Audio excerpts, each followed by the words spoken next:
Bom dia a todos, meus amigos. Estamos começando agora mais um Minuto Tributário, este nosso canal semanal de notícias, onde temos o prazer de trazer logo de manhãzinha, neste seu café da manhã, certamente, ou você que está indo de Uber para o trabalho, qualquer coisa do tipo, a gente traz as principais notícias tributárias daquele determinado dia, do dia anterior, e aí você pode começar o dia certamente muito bem. Vamos em frente, vamos começar agora. Primeira notícia que a gente separou para vocês, uma notícia muito importante, tá? Uma notícia relevante em termos de julgamento, peço desculpas, passei aqui rapidinho. No sentido de que o contribuinte pode perder o benefício fiscal sem ser condenado pelo crime tributário. Na prática, quando o fisco fiscaliza determinada empresa, ela identifica, por algumas vezes, um ato que pode se enquadrar em um crime tributário. E o que acontece na maioria dos casos é que se emite, tão logo se lavre o auto de infração, emite-se uma comunicação ao Ministério Público. Se for na esfera federal, ao Ministério Público Federal, na esfera estadual, ao Ministério Público Estadual, para que se apure se naquela determinada situação houve ali um ato passivo de punição penal. E o que é que traz essa notícia? Ela vem justamente para dizer que uma das turmas do CARF, ela julgou que o contribuinte que pode ter praticado atos criminosos, esse contribuinte perde de imediato o incentivo fiscal, independentemente de ter tido uma condenação penal. E muito se movimentou isso na esfera tributária, porque os contribuintes logo pensaram, cara, eu quando defendo um débito administrativo, aquele período ali que você tem, via de regra, de 30 dias de defesa na esfera federal, e em muitos estados também é assim, você tem a exigibilidade do crédito suspensa, de acordo com o artigo 151 do CTN. E quando você suspende a exigibilidade do crédito tributário, o que acontece? Aquele tributo não pode ser cobrado, ou seja, ele não pode ser cobrado de imediato na esfera judicial pelo próprio fisco, seja ele estadual, municipal ou mesmo federal. E veja que contrassenso, o direito penal, que por exemplo é a última ratio, é aquele direito que a gente aprende na faculdade, lá na teoria do guarda-chuva, né, que está por último, onde passa a chuva em todos os outros ramos do direito e que acaba passando por todos os outros ramos do direito, chega-se na punição penal, que vai ali na esfera íntima ali do indivíduo. E aí o direito penal, que é a última ratio, por meio dessa decisão, me parece que ele ganha um grande relevo, passando a ser punido, ou passando ao contribuinte, obviamente, ter uma punição tributária, uma punição, é claro que são duas esferas diferentes, mas uma punição que decorre diretamente da esfera penal que sequer existiu. E a grande discussão que surgiu no CARF, por meio dessa determinada turma, foi justamente no sentido desse artigo 59 da Lei 9.069, de que o contribuinte ele não precisaria praticar crimes, né? Porque se ele devesse praticar crimes, no sentido, no olhar do relator do caso, ele certamente dependeria do processo penal, para que ele perdesse seu incentivo fiscal. E no entender do relator, que era representante do fisco na situação, se o contribuinte a lei não exige que ele pratique crimes, mas a lei exige que ele pratique atos que configurem crimes. Então, ou seja, por interpretar restritivamente esse dispositivo, o que é que o representante do fisco, e seguido ali por três outros colegas ali julgadores do CARF, entendeu? De que isso geraria ali uma punição tributária, e aplicando-se esse artigo 59 e de pronto, já fazendo com que o contribuinte perdesse seu incentivo fiscal. E a gente sabe que muitas empresas, quando perdem o incentivo fiscal, elas acabam realmente perdendo a sua operação, porque como a margem em muitos setores é muito baixa, a margem de lucro, você acaba dependendo necessariamente do seu incentivo fiscal para você poder funcionar. Então essa interpretação pode ter esse problema e pode gerar esse problema operacional no dia a dia de você, contribuinte, eventualmente, que tem ali uma comunicação imediata ao Ministério Público, por exemplo, o ICMS declarado e não pago, que hoje é dia muito discutido, e dentre outros possíveis crimes contra a ordem tributária por uma possível sonegação, omissão de receita na esfera federal, na esfera estadual, isso tudo pode gerar aí esse impacto. É claro que isso é interpretação de uma turma só, mas a gente abre os olhos porque o CARF eventualmente no futuro pode entender assim, e se entender assim, os contribuintes podem realmente ser bastante afetados. Aí, nesse caso, por isso que a gente trouxe para vocês. Segunda notícia que a gente traz hoje para vocês é um projeto de lei que teve lá no Tribunal de Impostos e Taxas do Estado de São Paulo e que segue muito a linha do que o direito hoje, o Código de Processo Civil defende, que é a uniformidade dos precedentes. E essa alteração que vai ter no regimento interno do Tribunal de Impostos e Taxas do Estado de São Paulo, que é o Tribunal Administrativo, que é o tribunal que julga ali as consultas administrativas, as impugnações aos autos de infração, recursos administrativos contra essas possíveis decisões que mantêm ali o auto de infração. E o TIT, ele modificando esse regimento interno para passar a adequar, hoje o Código de Processo Civil ele preconiza, né, que é justamente uniformizar aquilo que o STJ e o STF vêm decidindo, ao ponto que um tribunal administrativo, nesta situação em específico, pode julgar uma lei estadual inconstitucional e não aplicá-la. Tá? Por quê? Porque o Estado, assim, legislou incorretamente, digamos assim, previu instituir uma norma inconstitucional e essa norma já foi declarada assim pelo STF ou STJ em sede de recursos repetitivos ou súmula, seja repercussão geral ou repetitivo lá pelo próprio STJ. E aí vai muito na linha, me parece também, do que o CARF hoje já tem, né? O CARF, que é o Conselho Administrativo de Recursos Fiscais, que vamos dizer assim, grosso modo, é a segunda instância da Receita Federal do Brasil administrativa, quando, por exemplo, você impugna um auto de infração, que foi lavrado contra determinada empresa por uma possível omissão de receita, e você pagou em tese menos IRPJ e CSLL, você defende essa impugnação, e quando você defende essa impugnação, vai ter um julgamento em primeira instância, que é pela DRJ, você recorre e esse julgamento ele é levado ao CARF. Quando chega no CARF, o CARF, em regra, ele não pode, isso aí é súmula do CARF, julgar uma norma federal inconstitucional, exceto, aí diz o artigo 62 do Regimento Interno, no seu parágrafo 1º, exceto nas situações em que o Supremo der um julgamento em recurso repetitivo, em repercussão geral e por meio de súmula. E essa é a hipótese em que o CARF ele passa a ter o dever de obediência às decisões do Supremo, e me parece que a linha hoje que o TIT vem seguindo, bem como os tribunais administrativos que já aplicavam na prática, alguns vão alterar seus regimentos internos para seguir hoje o que o Código de Processo Civil, o próprio regimento interno do CARF já preconiza, mas isso é muito importante pela uniformidade que se espera, a economicidade também. Olha, se o contribuinte ele tem uma decisão no STJ, STF, por exemplo, a impossibilidade de se cobrar ICMS entre transferências de matriz e filial, a partir do momento que esse contribuinte ele foi autuado porque não pagou ICMS nessa circulação de mercadorias, e esse julgamento chega no Tribunal de Impostos e Taxas do Estado de São Paulo, por exemplo, e o tribunal, ainda com a decisão do Supremo, né, que foi recente, na ADC 49, que a gente já falou dela lá no último Minuto Tributário, e o TIT, eventualmente, mantendo o auto de infração, mesmo o STF já tendo se posicionado de maneira contrária em ADC, em sede genérica, abstrata,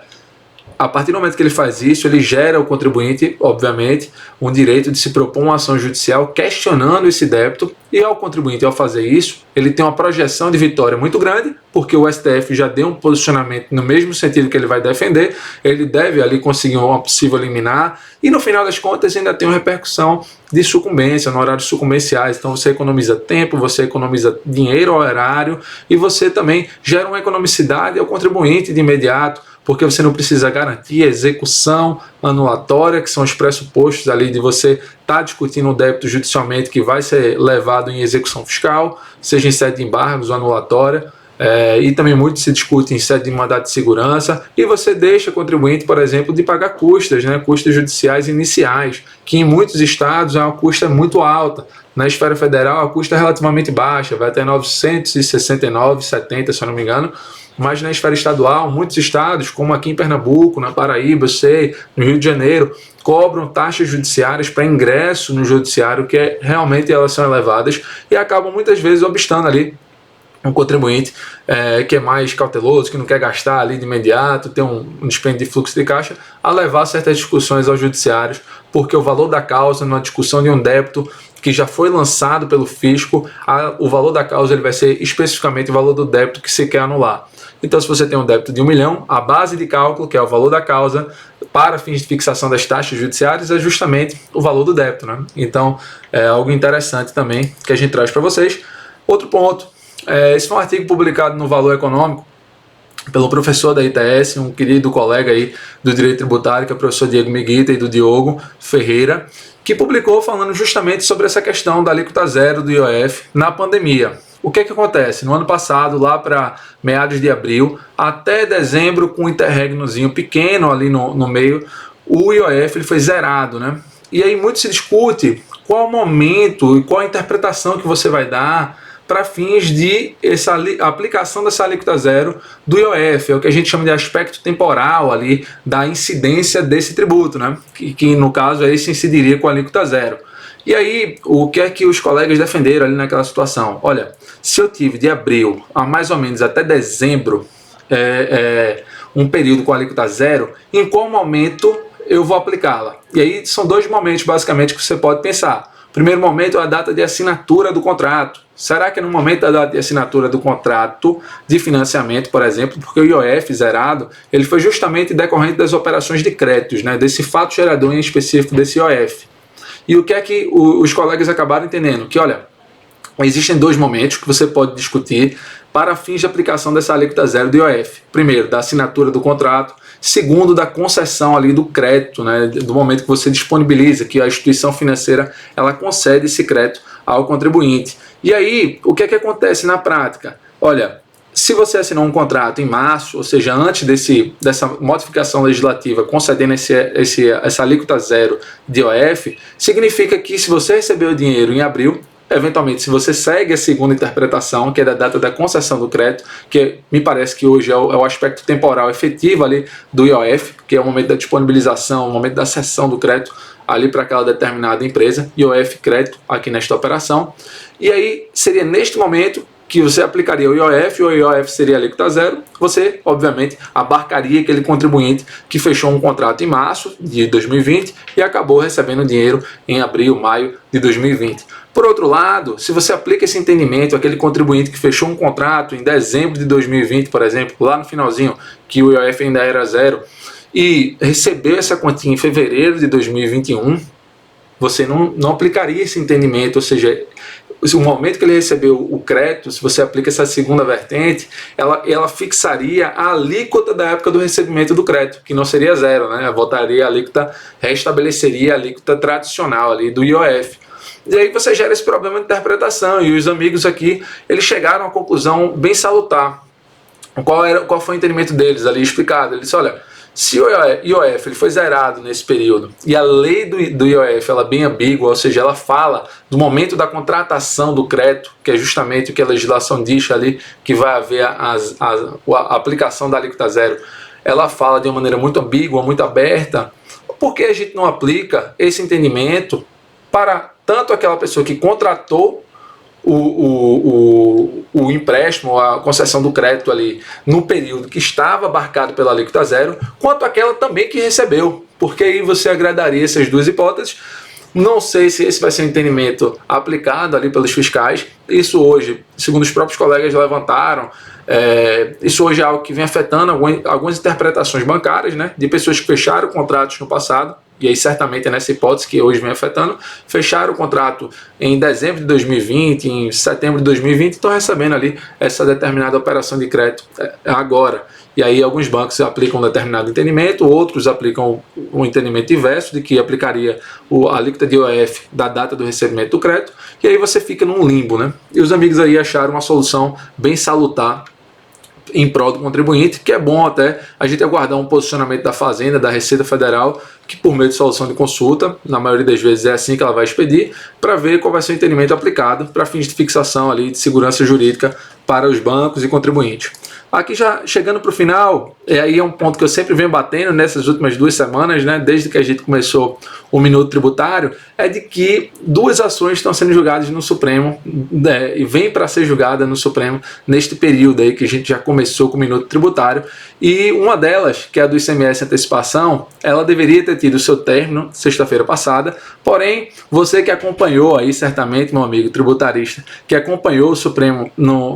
na semana passada, viu que a partir de quinta o Supremo ficou fora do ar por uma quantidade de acessos volumosa, e aí o Supremo tirou o site do ar. E a última notícia que a gente tem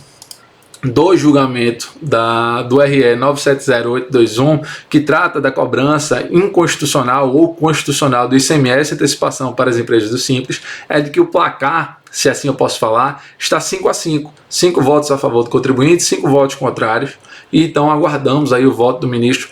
Fux, que é o presidente do STF, para pacificar essa questão, se é inconstitucional ou não a cobrança de antecipação para as empresas do Simples. E seguindo mais à frente, vocês também já viram que o julgamento da exclusão do ICMS, dos embargos, das bases de cálculo do PIS e da COFINS, ele foi adiado para o dia 12, vai ser julgado na quarta-feira agora, amanhã, e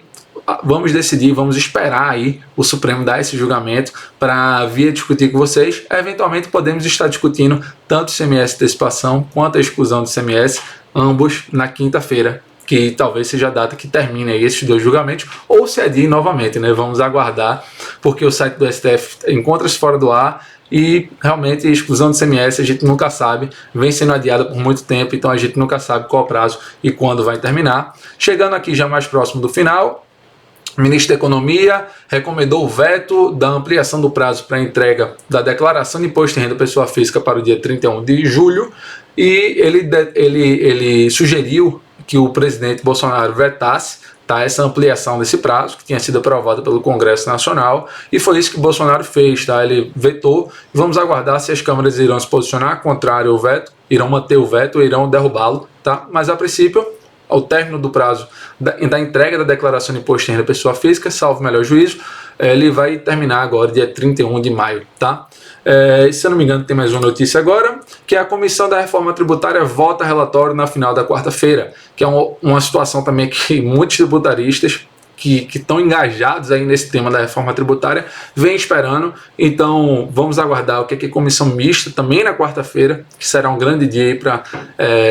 nós tributaristas, o que ela vai decidir aí com relação ao relatório, que vai ser exposto ali na Câmara dos Deputados. Só lembrando que esse relatório que está para ser discutido lá no plenário da Câmara dos Deputados é da PEC 45 de 2019 e existem outras PECs, salvo engano, a 110 de 2019 e existe também a lei complementar de Bolsonaro que trata da CBS, que compõe ali, vamos dizer assim, 3 frentes de reforma tributária um pouco distintas ou complementares, se assim a gente pode dizer. Então era isso que a gente tinha para trazer para vocês. Um forte abraço a todos, desejo tudo de bom neste início de semana ainda e que tenhamos aí bons julgamentos e bons debates nesses julgamentos. É claro, eu sou advogado dos contribuintes, a gente torce um pouquinho mais para o contribuinte, mas você que também é colega da PGE, PFN, que está nos assistindo também, que tenha uma boa sorte também, que a gente possa conviver harmoniosamente e debater sempre o direito tributário. Forte abraço a todos.